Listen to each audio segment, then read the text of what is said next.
j'étais malade, j'ai eu une hépatite virale et je suis resté assez longtemps convalescent. Donc j'ai commencé une maquette parce que je m'ennuyais. Et puis j'ai eu la passion après d'en faire d'autres, voilà. C'était joli, je trouve, c'était beau. Plus beau qu'un avion, tu vois, je trouve un avion ça peut être très bien, mais les bateaux, ça permettait de mettre des voiles avec les haubans, tout ça, ça me plaisait, ça, cette minutie.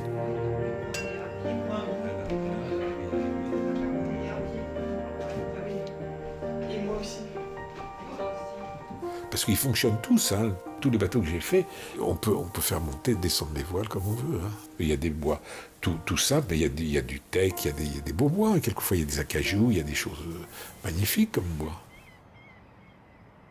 Généralement, on met le mât en dernier avec les haubans en dernier parce que tout est fait avant.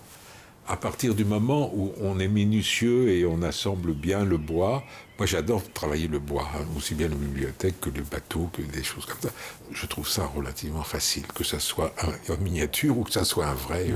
Les vrais sont plus faciles d'ailleurs parce que c'est plus grossier. Donc si tu arrives toujours à combler en rapport à un endroit, en meulant un autre endroit, en rabotant, tu arrives toujours à assembler d'une façon parfaite les lames.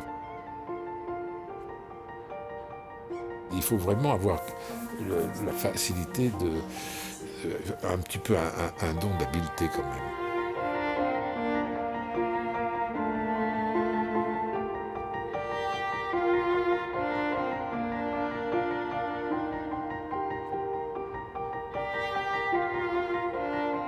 Quand tu fais des maquettes qui doivent être vernies seulement, ça, il ne faut pas faire d'erreur, parce qu'il ne faut pas faire 2 jours, c'est pas rattrapable après. Il faut prendre une autre latte et puis recommencer une latte que tu as ratée au point de vue dimension et au point de vue galbe.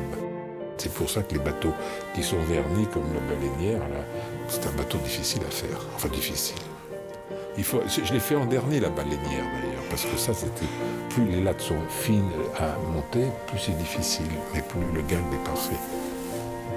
Et c'est minutieux, hein, c'est très très minutieux.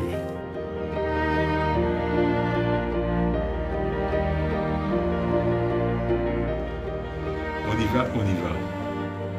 Non mais, je sais pas ce qu'il a eu, mon truc, il a eu des misères, tu vois, vraiment.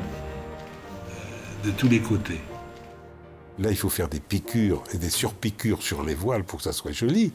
Les tailler encore, je savais à peu près, mais pour faire les surpiqûres, pour que ça soit très joli comme des voiles, tu vois, surpiquées pour donner de la tenue aux voiles, il me faut bien une quinzaine de jours. Hein.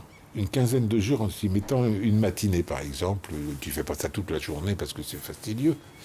Non, oui, quand je dis 15 jours, c'est peut-être 3 semaines.